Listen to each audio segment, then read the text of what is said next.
Cordial saludo, mi nombre es Laura Vanessa Argote, perteneciente al programa de Ingeniería en Telecomunicaciones. Presento mi documento. Bien, en el presente video vamos a explicar el ejercicio número 1 de la tarea 3, Fundamentos de Inducción Electromagnética. Principalmente nos dan una tabla con variables alfa, beta y gamma, las cuales se deben reemplazar en cada fórmula que tengamos.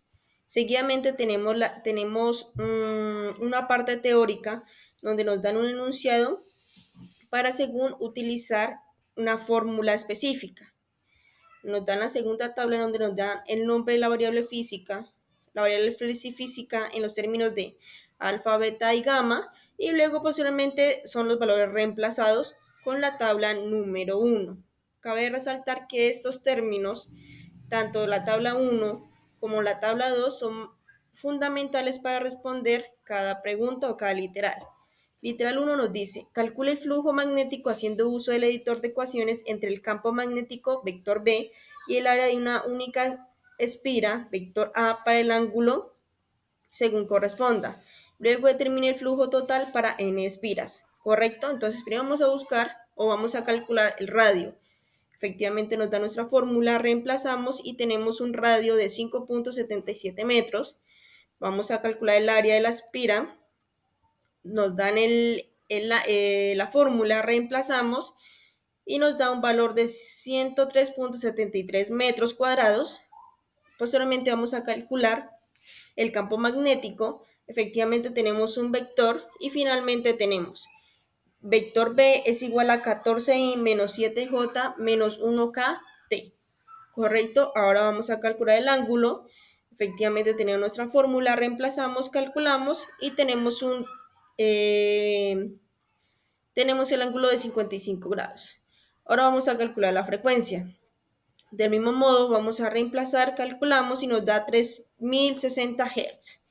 ¿Correcto? Ahora vamos a calcular el número de espiras. Tenemos nuestra fórmula, reemplazamos y operamos y nos da que el número es 21. Ahora vamos a calcular el flujo magnético a través de una espira. ¿Listo?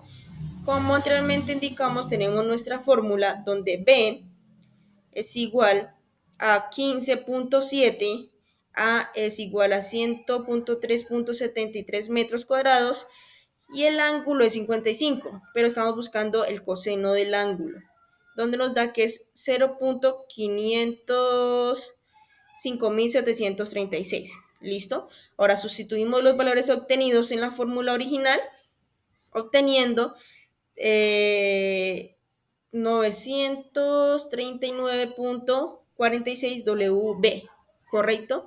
Ahora vamos a calcular el flujo total para n espiras. De igual forma tenemos nuestra fórmula, vamos a sustituir lo conocido, dándonos un total de 19,724.66 WB. Correcto. Ahora, ¿qué nos indica?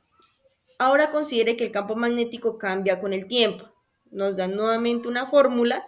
En este caso, calcule el flujo magnético en función del tiempo considerando el número de espiras n en términos de frecuencia angular. También nos da nuestra fórmula. ¿Qué tenemos que hacer? Determinar el flujo cuando t es igual a 0, t es igual a 10 y a 60 segundos. Posteriormente, ¿para qué tiempo en t el flujo magnético es el mismo al calculado para el ángulo? Y nos dan nuevamente una fórmula. Listo, entonces, cuando el ángulo, es decir, nuestra fórmula, el flujo magnético a través de una espira en función del tiempo se calcula utilizando la fórmula. Tenemos nuestra fórmula y finalmente queda de esta manera. Tenemos los datos conocidos. Aquí nos da lo de la frecuencia angular. Lo operamos y nos da 19.243.73 radianes por segundo, ¿correcto? Entonces la expresión del flujo magnético en función del tiempo nos queda de esta forma. Esto es muy importante porque de aquí se va a reemplazar según cada tiempo que vamos a utilizar. ¿Listo? Entonces, para t es igual a 0 segundos, tenemos que el coseno de 19.243.73 por 0 es igual coseno de 0, pues relativamente es 1. Por lo tanto, nos da 19.724.66 W. Para t con 10 segundos, tenemos que el coseno de la multiplicación 19.243.73 por 10 nos da este coseno.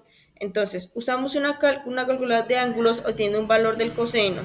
Dado que el coseno oscila entre menos 1 y 1, supongamos que el coseno, nuevamente, es igual a menos 1, en función del ciclo del coseno. Por lo tanto, nuestra operación sigue siendo, nuestro resultado sigue siendo el mismo, pero esta vez negativo. Correcto. Para 60 segundos tenemos la siguiente información. De manera similar, el coseno, aquí ya ponemos los 60 segundos, multiplicamos y nos da el coseno 1.154.622, que es una fase oscilante de cosenos. Supongamos que el coseno, nuevamente, es igual a 1. De igual forma, tenemos el mismo resultado y nuevamente positivo, ¿correcto? Ahora, vamos a terminar el tiempo cuando el flujo magnético es el mismo en el calculado. Para ángulo es igual a 45A más 10 grados. El flujo magnético calculado para el ángulo, nuevamente nos da la operación, fue de 19.724.16 W. Queremos encontrar el valor T para el cual nuevamente nos da la respuesta. Esto ocurre cuando coseno WT es igual a 1. En función de coseno es igual a 1 cuando WT es igual a 2npi para n entero. Entonces tenemos como tal, nuestro resultado por T es igual a 2n por pi. Despejamos tiempo, nos da nuestra fracción, reemplazamos los valores que conocemos y nos da 3.27 por 10 a la menos 4 n segundos, ¿correcto? Ahora, vamos a terminar la FEM inducida a través de la ley de Faraday-Lenz para el motor simple, ¿correcto? Entonces, la fuerza electromotriz inducida en un motor se calcula utilizando la ley de Faraday. Nuevamente tenemos nuestra fórmula, donde n pues ya sabemos que es piras, y tenemos el flujo magnético, ¿correcto? Pues nuevamente tenemos nuestra fórmula. Entonces sabemos que tenemos nuestra fórmula, vamos a derivar el coseno de WT, donde nos da menos W seno de WT. Por lo tanto, nuestra fórmula queda menos N B A W seno WT. ¿Correcto? Entonces vamos a sustituir para la fórmula de FEN. ¿Correcto? Ya tenemos nuestros valores conocidos como anteriormente lo hemos resuelto paso por paso. Entonces la FEN en función del tiempo, reemplazamos como indica anteriormente lo que conocemos, pero entonces primero vamos a resolver el seno de 19.243.73 T, ¿correcto? Teniendo un resultado de 7.000 por 10 a la 7 voltios, ¿correcto? Por lo tanto, lo multiplicamos, ¿listo? Entonces, eso lo vamos a tener allí. Vamos a ver, ahora vamos a hablar puntos específicos del tiempo con esta expresión, ¿listo? Entonces, cuando el tiempo es igual a 0 segundos, nos da 0 voltios. Cuando es a 10 segundos, nos indica lo siguiente. Al realizar dicha operación, el ángulo es grande. Al evaluar el seno, asumimos que lo oscila entre menos 1 y 1. Si seno de nuestra operación es igual a 0, entonces la fuerza es igual a 0 voltios, ¿correcto? Ahora, para 60 segundos, de igual forma, esto evidenciamos que el ángulo va a ser muy grande, entonces por lo tanto es igual a 1, teniendo 7.0 por 10 a la 7 voltios, ¿correcto? Ahora, finalmente vamos a calcular la corriente de equilibrio inducida en T. Nos da nuevamente una fórmula. Si la batería usada para girar el motor es de 9 voltios y el alambre tiene una resistencia de 10 ohmios.